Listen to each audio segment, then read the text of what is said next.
Hello and thank you for joining us on this edition of Your City in 5. I'm Ricky Saillas. Those quality of life bonds that you voted for are helping improve neighborhoods like this one in South Central El Paso. This empty lot that we're on right now will soon become a community center. With hard hats and shovels in hand, District 8 City Representative CISSY LIZARRAGA and other city leaders broke ground on a new multi-million-dollar community center in South Central El Paso. The Chamizal Community Center, designed to serve people of all ages, will be located on Cypress near Paisano and Piedras.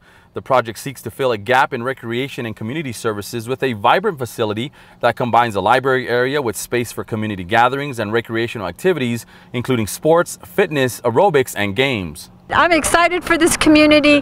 It is a well-deserved project, and it is a much-needed project for the Chamizal. The community center grounds will feature a splash pad and the amenities that come with it, including canopies and benches, which is being paid for with community development block grants. The center itself will cost about $11 million to build. Funds for that come from the 2012 Quality of Life bonds.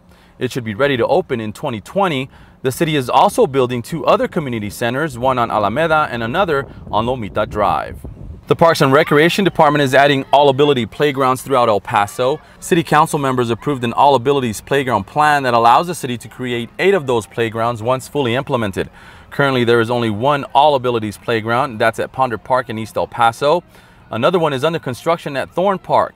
Planning for these playgrounds is in the early stages.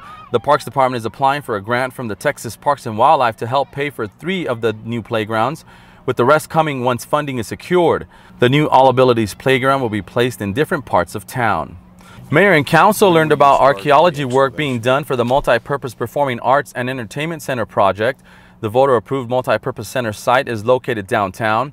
During the latest council meeting, a company that specializes in archaeology work and studies gave a preliminary presentation to council members on behalf of the Capital Improvement Department. The team shared plans and information about the process, requirements, the scope of work, and a case study that will be performed at city-owned properties within the project site. Work will involve excavation. Any artifacts or historic pieces that are found will be curated.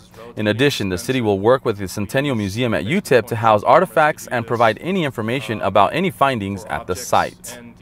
During the last week of September, city staff and members of 14 other organizations throughout the city participated in 2 different training events. The first, the Communities of Excellence. The second, the Baldridge training.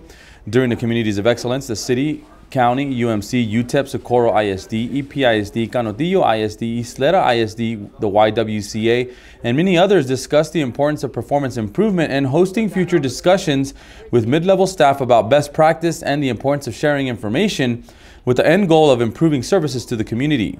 We're all spending tax dollars, and if we can spend everyone's tax dollars in a more efficient manner, avoid redundancy, do things in a partnership way, it's a benefit to the entire community as a whole. During the second training, city staff and various agencies from across the state of Texas, Louisiana, Illinois, and Missouri traveled to El Paso to participate in the 3-day quality training event about the dynamics of organizational performance. The training gave the city an opportunity to showcase El Paso and all its offerings. New information on the Streetcar project. A 4th streetcar is now in the Sun City. The fully renovated vehicle made its trip from Pennsylvania to El Paso earlier this week. With the arrival of car 1514, the city's new streetcar service is in the home stretch to begin service. Finally, it's coming to where we got a month and a half to go, and we'll be hauling passengers throughout downtown El Paso with the streetcar. Pretty exciting, huh? Car 1514 has the same color scheme as car 1504. Once all the streetcars are restored, the fleet will have a total of 6 streetcars, which will be housed at the Sun Metro Maintenance and Storage Facility downtown. Testing of the streetcars continues. They won't be ready for public use, though, until later this year.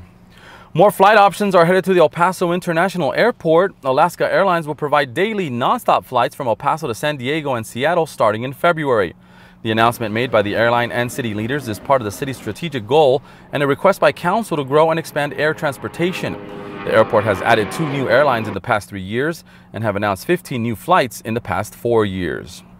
In other city happenings, it's time to sketch out your calendar for Chalk the Block. The largest public arts festival in the region is celebrating its 11th year in the Sun City. It will be held the weekend of October 12th through the 14th in downtown. It will feature more than 200 local, national, and international artists. Plan on music, food, plenty of art, plus you can literally chalk the block and create your own masterpiece. The event is free. For more info, visit chalktheblock.com. Something else to put on your calendar, the coolest fest in the Southwest is back for another year. I'm talking about WinterFest. The season officially begins Sunday, November 18th with the celebration of lights parade and tree lighting ceremony. This year, it's bigger, better, longer, and more entertaining. It will run from mid-November to January 6th, with each day providing something for everyone. Look for more details on social media. You can also visit epwinterfest.com for more info and details. All right, El Paso, we need your help. Give me an A. A. Give me a D. D. Give me an O. O. Give me a P. P. Give me a T. T. What does that spell? Adopt. Okay, so we're not cheerleaders, but this weekend Animal Services is hosting an event that'll definitely have you cheering. Adopt. On Saturday, September 29th, Animal Services will have a pep rally for pets featuring free adoptions all day. The event will also include performances throughout the day from local cheer squads and bands. The fun starts at 11 a.m. and you can find more information on the Animal Services Facebook page. Just search for Animal Services. And that's all for this edition of Your City in 5. But remember to stay up to date with all city news by visiting EPCONNECT.TODAY. We're also on social media, and of course you can catch us on City TV. Thank you to Michelle for joining me, and to VNA. And thank you to Shami, who we named after the Chamizal Community Center. And remember to adopt a shelter pet. Until next time, I'm Ricky Saillas for Your City in 5. Let's go.